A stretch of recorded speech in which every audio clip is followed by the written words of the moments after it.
훅 인터뷰. 모두를 위한 모두를 향한 모두의 궁금증 훅 인터뷰.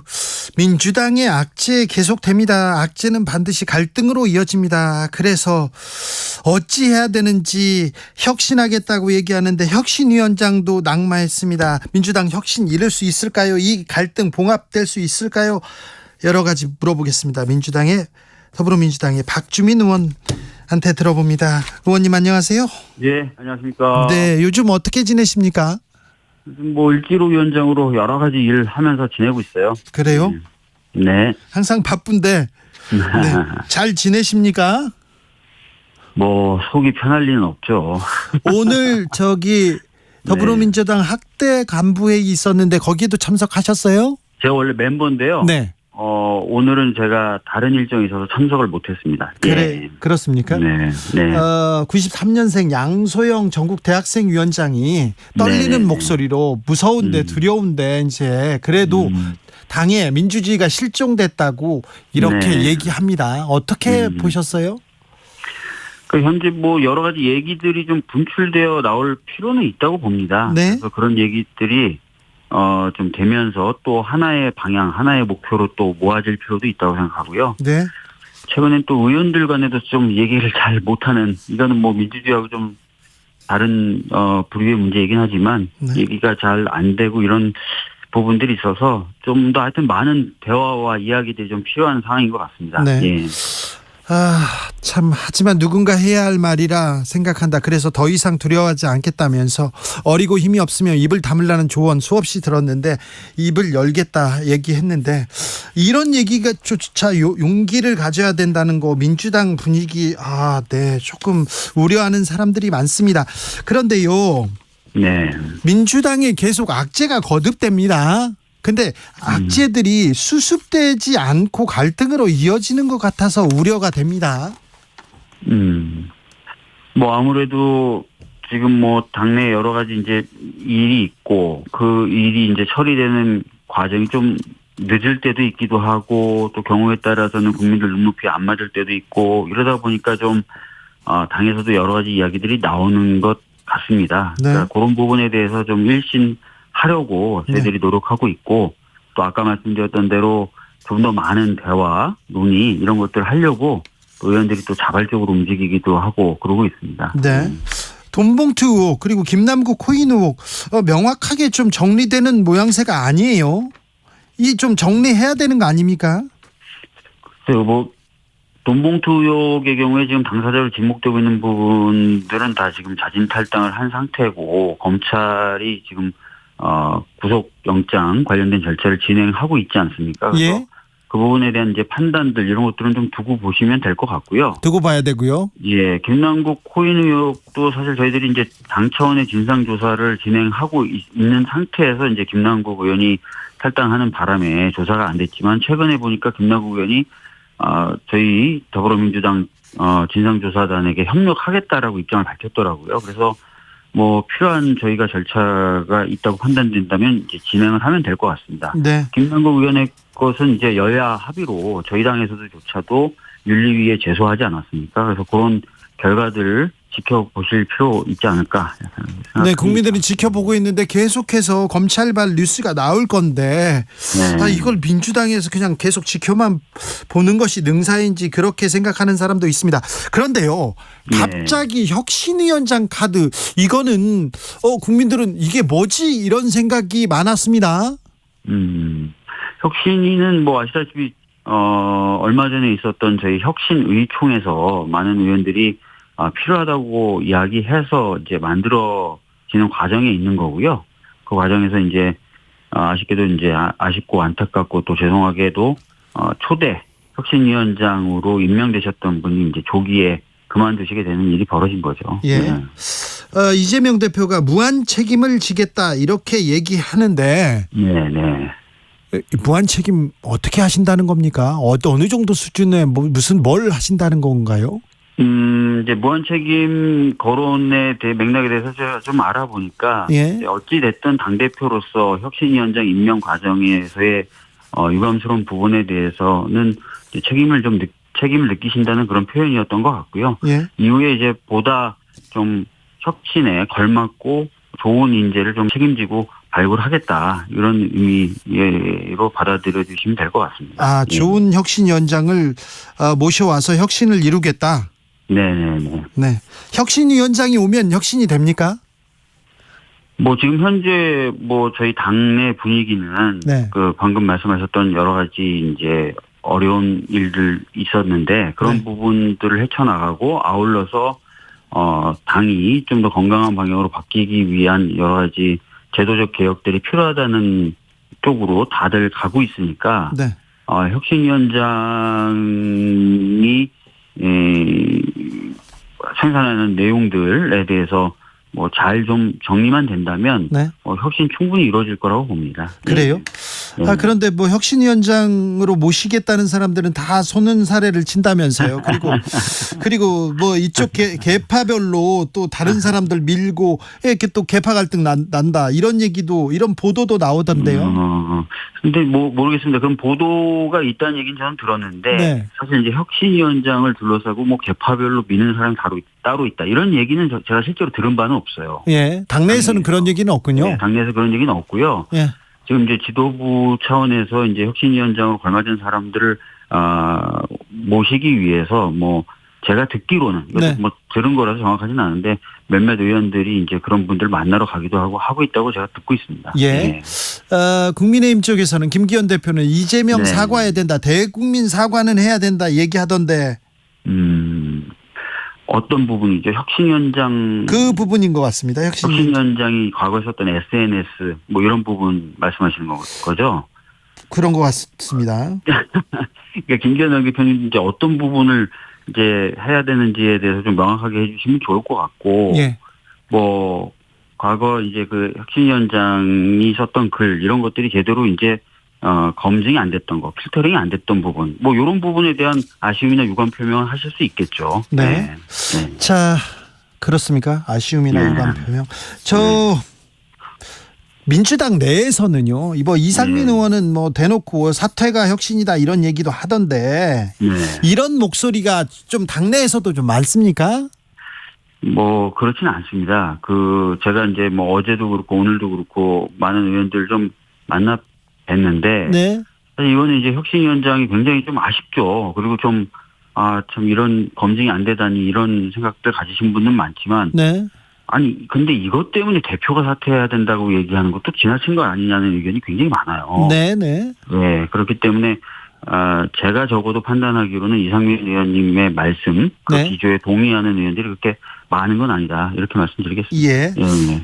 사실 챙겨야 될 현안도 많습니다. 오염수, 그렇죠. 예, 네. 오염수 문제도 있고요, 선관위 문제도 있고요. 네. 그 다음에도 지금 계속해서 수출 안 되고 경제, 무역 수지, 민생 이런 네. 얘기 많은데. 많습니다. 예. 자, 근데 민주당은 지금 늪에 빠져서 이런 얘기를 못 하고 있는 건가요? 안 하고 있는 아닙니다. 건가요? 지금 저희는 후쿠시마 오염수 해양 투기에 대해서 강력하게 지금 싸우고 있고요. 예. 아시다시피 집회도 하고 서명전도 하고 정부에 대해서 압박도 계속 하고 있습니다. 네. 이게 이제 정부의 결단에 달린 문제이고 또 일본을 설득하는 문제이기 때문에 최종적으로 어떤 결과를 낳을지 모르겠지만 저희 야당으로서 할 수 있는 일들을 찾아서 계속 하고 있는 상황이고요. 예. 경제 관련돼서도 여러 가지 어려움이 있기 때문에 저희들이 뭐 법안도 발의하기도 하고 또는 뭐 대표님이 이제 중국 관련된 대사도 만나고 이런 일들을 계속 하고 있는 겁니다, 저희들이. 그래요? 네. 네. 을지로위원회 위원장이시니까 네. 이 문제도 좀 물어보겠습니다. 말씀하십시오. 예.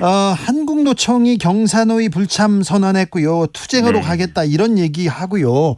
네. 계속해서 이 노조 측 그리고 노동자 측과 이 정부가 대립하는 모양새인데요. 네. 어찌 보십니까? 뭐 아시다시피 이제 윤석열 대통령 후보 시절부터 노동에 대한 비하 발언이나 이런 것들로 좀 문제를 많이 야기하지 않았습니까? 네. 최근에 이제 윤석열 정부의 태도는 그런 걸 더 극대화시켜서 보여주는 것 같아요. 네. 노동이라는 것이 분명히 우리 사회의 엄청 큰 구성 부분이자 우리 네. 산업을 지탱하는 중요한 기둥 중에 하나인데 이 조직된 노동에 대해서 계속해서 적대적 시각을 노출하고 있고 무력화시키려는 시도들을 하고 있어요. 네. 그런 가운데 사실 이제 노사정 협의나 이런 것들이 제대로 이루어질 수가 없겠죠. 그런데 네. 아시다시피 노사정 협의가 돼야 무슨 산업 재편이든 뭐 근로시간에 관련된 무슨 변화든 그런 것들이 가능한 거 아닙니까? 그 스스로 자기가 하겠다고 한 것도 못하게 할 정도로 굉장히 편향된 시각에 기반해서 움직이고 있기 때문에 네. 굉장히 좀 걱정이 많고요. 이렇게 강대강으로 가는 것이 과연 우리 산업이라든지 우리 국민들의 삶에 좋은 영향을 미칠 수가 없을 건데 자꾸 이런 식으로 나와서 이런 부분에 대해서 저희 당은 견제를 하려고 지금은 여러 가지 것들을 하고 있는 상황입니다. 네, 거리의 변호사 출신이어서 또 얘기하겠는데요. 경찰이 1박 2일 그 밤샘 집회했다는 민주노총 압수수색했습니다. 그리고 네. 불법 집회에 대해서는 단호히 대응하겠다 이런 그 방안을 계속 내놓고 있는데 이 부분 네. 어찌 보시는지요? 그러니까 1박 2일 집회가 사실 신고범위를 일탈한 집회로서의 불법 집회라는 거 아닙니까? 정부의 입장은. 예. 근데 신고범위를 일탈한 집회를 했다는 이유로 압수수색할 게 뭐가 있습니까? 사실은. 신고범위를 일탈한 집회의 경우가 만약에 사법 처리가 대상이 된다 하더라도 현장에서의 모습을 촬영한 사진이면 되는 거죠. 과거 집시법 사건들 다 그렇지 않았습니까? 네. 그런데 이걸 가지고 이제 민주노총을 압수수색하고 하는 것 자체가 사실은 아까 말씀드렸던 것처럼 노조에 대한 과도한 적대감과 거기에 기반한 강압적 수사 아닌가 싶어요. 네. 자, 민주당이 힘이 없다, 존재감이 없다, 의석수 덩치만 크고 잘 못한다. 그래서 지금 윤석열 정부 계속해서 마이웨이 간다 이런 얘기도 하는 사람들이 있습니다. 이동관 특보를 방통위원장에 지명할 것이다. 이 부분도 민주당이 존재감이 없어서 그렇다. 그렇게 해석하는 사람들도 있어요. 그러니까 사실은 이제 국회가 할 수 있는 것은 인사청문이겠죠. 예. 인사청문 결과와 상관없이 대통령의 임명권이 보장되어 있는 직위 같은 경우는 최종적으로 막는 게 어려울 수 있어요. 그러나 예. 저희들은 이제 그 문제 있는 인사, 특히 이동관 이런 학폭 논란이나 이런 이들이 있는 분들에 대해서는 철저히 진상규명을 해서 국민과 함께 임명하지 못하도록 최선의 노력을 다할 거예요. 네. 네. 지금 준비하고 있어요. 지금 이제 인사청문이 이제 준비가 돼야 되는데 아시다시피 이동관이란 분은 아직 지명도 안 했기 때문에 정식적 준비나 이런 것들은 지금 안 하고 있는 상태죠. 예. 그래도 국민의 우려가 있으면 누가 나서서 좀 준비하고 있어야 되는 거 아닙니까? 저희들은 이제 관련된 사실 같은 거 취합해서 계속해서 입장이나 자료들을 내고 있습니다. 당 차원에서는. 그렇습니까? 네. 이태원 참사 대책본부장이죠. 아닙니다. 대책본부장은 남인순 의원님이고요. 그 밑에 수습단장을 맡고 있어요. 아, 그렇습니까? 참 많이 맡아요. 좀 박주민은 많이 해요 일을. 네. 박희영 용산구청장이 보석으로 풀려났습니다. 그리고 새벽에 몰래 출근했었는데 이 장면은 어떻게 보셨어요? 그러니까 저는 이런 생각이 든 거예요. 그분이 이제 보석을 청구했던 이유 자체가 공황장애, 불안장애라는 거예요. 예. 도저히 견딜 수 없으니까 빨리 보석을 해달라고 해서 보석으로 나온 분인데 나오자마자 다음날 그 구청에 출근해야 될 정도로 구정 업무를 사랑하시는 분인가 과연 이분이. 네. 뭔가 다른 목적이 있지 않았을까. 예. 라는 좀 걱정이 드는 거죠. 그러니까 예를 들어서 이분의 어떤 범죄 혐의를 입증할 만한 가장 많은 증거가 있는 곳 구청일 테고 이분에 대해서 여러 가지 진술을 해줄 만한 관계자들도 구청에서 근무하시는 분들일 테고 예. 그래서 걱정이 되는 겁니다. 혹시 다른 목적으로 이렇게 출근을 서두르시고 적극적으로 출근하시려고 하는 거 아닐까. 예. 알겠습니다. 참 이태원 참사 관련돼서 재판이 진행되고 있는데 수사에 대해서는 아직도 유가족들은 수사한 게 없다, 드러난 게 없다 이렇게 얘기하는데 어느 정도 좀 그렇지 않습니까? 서울경찰청장에 대해서도 아직까지 아무런 결정을 못 내리고 있어요. 예. 네, 그 사이에 지금 재난안전통신망 기록은 기한이 다 됐다는 이유로 그냥 삭제되도록 방치됐죠. 뭐 수사는 안 되는데 관련된 자료들은 점점 없어지고 뭐 이런 상황을 가족분들이 직접 목도하고 계신 거예요. 네. 그 상황에서 구청장은 이제 보석으로 나와서 구청에 출근하려고 시도하고. 예.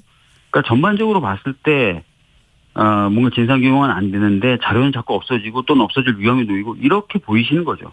저는 합리적인 의심이고 합리적인 걱정이라고 생각합니다. 네. 하이드님께서 민주당에서 후쿠시마 오염수 방류 반대 서명하고 있는데 현재까지 몇 명이나 받았는지 좀 물어봐 주세요 합니다.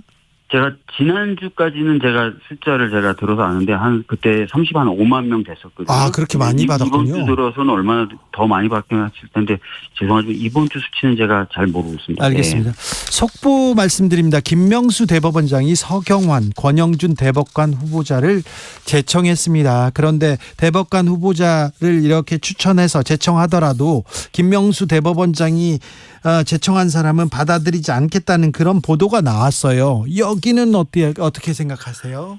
대통령실 발의라고 해서 보도됐던 거에서 언급된 분들이 빠졌네요. 그러네요. 네. 그러니까 벌써 눈치를 본 거 아닌가 싶은 생각이 드는데요. 그래요. 이 부분. 근데 네네. 이 사람들 추천하면 내가 그 거부권 행사하겠다. 이건 삼권 분립 명확히 좀 훼손되는 거 아닙니까? 맞습니다. 헌법에 보면 대법관에 대한 제청권은 대법원장이, 동의권은 국회가, 임명권은 대통령이 갖고 있어요. 그래서 제청도 안 된 단계에서 누구누구 제청하면 난 안 받을 거야 라고 하는 것은 제청권 자체를 침해하는 거죠. 그래서 굉장히 월권적 행위이고 이거는 상권분립에 위배되는 태도였다라고 말씀드릴 수밖에 없어요. 그런데 그 앞순위에 있던 분들이 빠졌네요. 대통령실에서 누구누구다라고 했다라는 취지의 보도에 언급됐던 분들은 빠졌네요. 네. 그렇습니다. 네. 마음대로 하시는 거죠, 지금. 근데 마음대로 하고 있는데 민주당이 견제해야죠. 제지하고 잘못하면 잘못한다고 이렇게 해야 될 거 아닙니까? 아니, 잘못된 건 잘못했다고 수차례 성명도 내고 기자회견도 내고 또 필요한 경우에 집회도 하고 있어요. 그래요? 네, 근데 이 정도로 야당 말을 안 듣는 정부가 없었던 거죠. 그렇습니까? 예. 근데 윤석열 정부 그리고 국민의힘 마음대로 합니다. 예. 진짜 마음대로 하시죠. 그런데 왜 민주당한테 이러면 안 돼 그러면서 민주당한테 마음을 주지 못하는 것 같아요? 전에도 비슷한 취지로 한번 말씀드린 적이 있는데요. 그러니까 정치가 보여드려야 될 것 중에 하나가 이 민생에 대한 뚜렷한 개선 효과가 아니겠습니까? 네. 국민 경제 굉장히 어렵고 국민들 삶 정말 힘들어져 가는데 이 민생 관련돼서 민주당이 이제 똑부러진 성과들을 지금 못 내고 있는 거, 또 그것을 위해서 땀 흘리는 모습을 좀 부족하게 보여드리는 것이 저는 크게 작용하고 있다고 생각해요. 그래서 을지로위원회 차원에서는 여러 가지 프로젝트도 했고 그 중에 하나가 이제 전세 사기 피해 지원 특별법을 저희가 발의하고 계속 압박을 해서 정부도 받아들여서 일부 부분이 입법화됐지 않습니까? 그런 작업들을 저희들이 좀 더 계속 더 적극적으로 좀 하도록 하겠습니다. 예. 네. 아무튼 박주민 의원 열심히 일하는데 열심히 뛰어다니는데 또 더 열심히 해야 되겠어요. 박주민이 열심히 하는 모습을 더 보여줘야 되겠어요. 하여튼 몇 가지 민생 입법에 대해서 계속 얘기도 하고 있고요. 네. 그래서 그런 것들 하반기에 좀 보여드리도록 하겠습니다. 가장 고민하는 부분이 뭡니까 요새 박주민은? 요새요? 그러니까 민생 관련된 입법을 해야 된다고 얘기하시는 분들은 많은데 네. 당에서 이게 잘 정리되면서 힘이 실리질 못하고 있어요. 그래서 지난주에도 정책위 의장이나 몇몇 분들 모여서 좀 이런 부분들 같이 얘기도 했고 또 계속해서 얘기해 나가고 있거든요. 최대한 빨리 좀 힘이 실리는 민생 과제 발굴해서 좀 잘 해 나가도록 하겠습니다. 여기까지 듣겠습니다. 박주민 더불어민주당 의원이었습니다. 감사합니다. 네, 감사합니다.